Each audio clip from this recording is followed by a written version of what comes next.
Die brennenden Giraffen sind ein anderes Bild Dalís, das sich dem kollektiven Unterbewusstsein eingeprägt hat. In einer Brandnacht im Empordà glaubten alle, auf den Bergen brennende Giraffen zu sehen.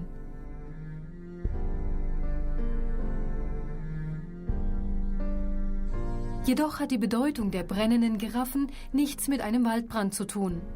Der tiefe Eindruck, den das im Bürgerkrieg brennende Land in Dalí hinterlassen hatte, brachte ihn dazu, einen kriegerischen Konflikt so darzustellen.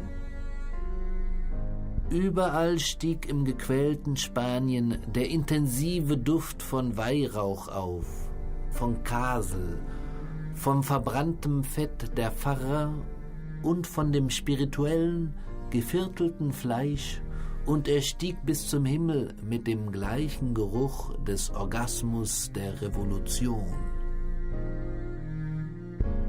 Das Pferd von Guernica, der Kriegsdarstellung von Picasso, hatte sich bei Dalí in eine brennende Giraffe verwandelt, ein Symbol für das Land, das brannte und sich in seinem eigenen Hass verzehrte.